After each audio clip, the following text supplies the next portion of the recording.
अल्हम्दुलिल्लाहि रब्बिल आलमीन वस्सलातु वस्सलाम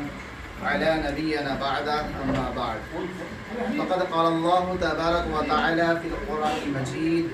वल फ़ुरक़ानिल हमीद अऊज़ु बिल्लाहि मिनश शैतानिर रजीम बिस्मिल्लाहिर रहमानिर रहीम अल्हम्दुलिल्लाहि रब्बिल आलमीन अर्रहमानिर रहीम मालिकि यौमिद्दीन।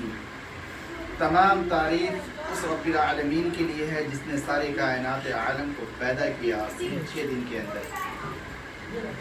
सिर्फ 7 दिन के अंदर आसमान और ज़मीन, हवा, पानी, दुनिया के अंदर जितना भी हैवानात हो, बनतात हो, जमातात हो, जो 3 शक्ल में है पूरी दुनिया, सिर्फ 7 दिन के अंदर अल्लाह रब्बुल इज़्ज़त ने इस पूरे कायनात आलम को पैदा किया हमारे नबी अकरम सल्लल्लाहु अलैहि वसल्लम के सदक़े में। और खुशी की बात यह है कि हमारा आप जो है नबी अकरम सल्लल्लाहु अलैहि वसल्लम की उम्मत में से, इससे बढ़ के खुशी व फ़ख्र व शान शौकत की बात क्या हो सकती है। और आए दिन हम हर एक प्रोग्राम को देख रहे हैं, हर एक संगठन को देख रहे हैं। हर संगठन अपने अपने तौर पे काम को अंजाम दे रहा है, चाहे वो संगठन किसी भी धार्मिक से हो या गैर धार्मिक से हो या किसी भी अंदाज से हो। हर इंसान, हर ऑर्गेनाइजेशन, हर संस्था अपने अपने लेवल से काम करता है। इसलिए हमें किसी भी संस्था के ऊपर ये हमारी जिम्मेदारी नहीं है कि हम किसी को ऊपर तंज कसे और कसा जाए। उसी तरह से कोई भी पार्टी हो, हिंदुस्तान की भारतीय जनता पार्टी हो या कांग्रेस पार्टी हो या MIM पार्टी हो या तृणमूल कांग्रेस हो, हिंदुस्तान की जितनी भी पार्टी है, छोटी से लेकर बड़ी पार्टी तक, हर पार्टी अपने लेवल से हर कोशिश करता है कि हम काम अच्छा करें और कोशिश करके काम अच्छा करता भी है। उसी तरह से वो अलग बात है कि अल्लाह रब्बुल इज़्ज़त किसी पार्टी को बहुत जल्दी आगे बढ़ाता है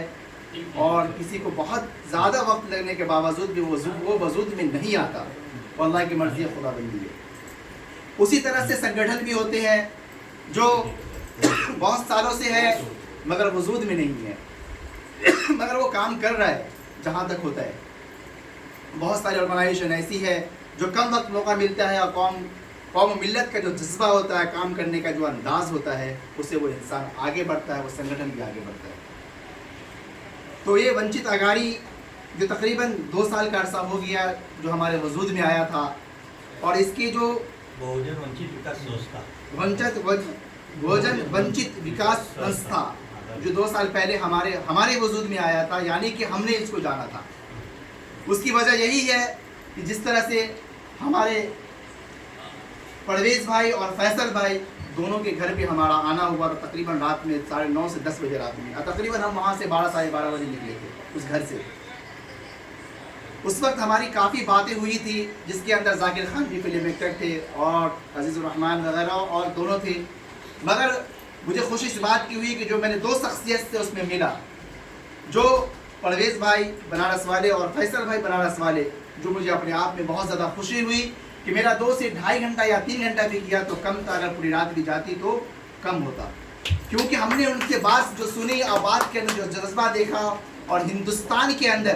पूरे हिंदुस्तान के अंदर जो फिक्र थी उनकी, वो मैं नाम नहीं लेना चाहता, इसलिए कि हिंदुस्तान के जो बड़े से बड़े मसनद पे बैठे हुए हैं या बैठे थे, आप समझ सकते हैं, या बैठे थे, कल कोई और बैठे थे और मसनद पे कोई और बैठे हैं, जिनकी सोच,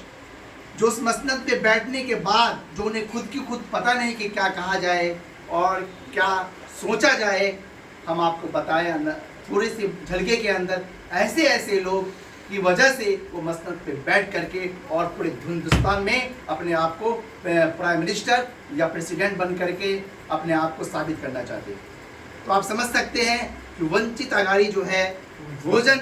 वंचित विकास संस्था, यानी कि जो ऐसे लोग इनके साथ सरपरस्त हैं, तो मुझे यकीन के साथ मैं कह सकता हूँ कि इनका जो भी काम होता होगा एक अनोखा होता होगा और इंशाअल्लाह अनोखा होता रहेगा।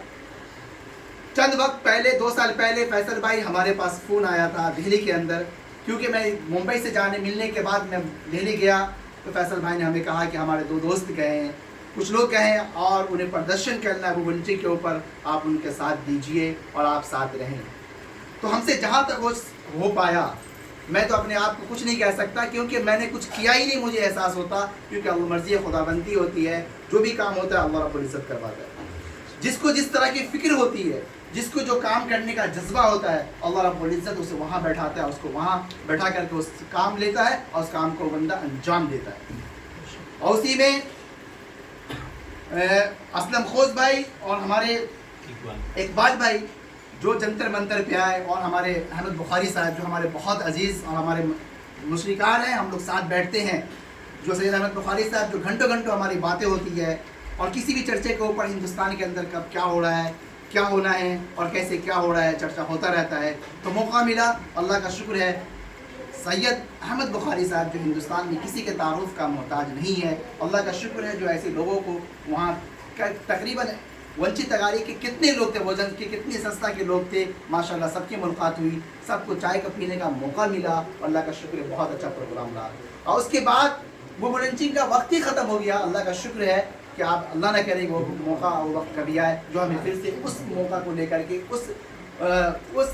मौके को लेकर के, यानी कि उस तरह को किसी को मारे, किसी का खून बहाए और हमें फिर से वो जंतर मंतर के धरना देने की ज़रूरत पड़े। मसाइल बहुत सारे हैं, इंशाअल्लाह हर मसाइल को हल करने के लिए जहाँ तक जिस तरह हो, इंशाअल्लाह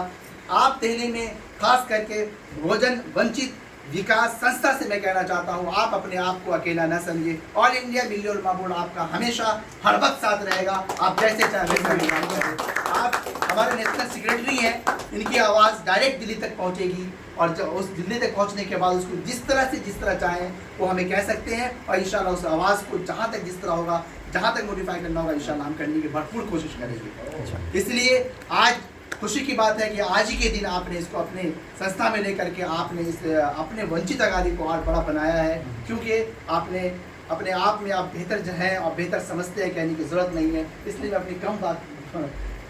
वक्त में अपनी बात ख़त्म करूँगा, क्योंकि बात कही जाए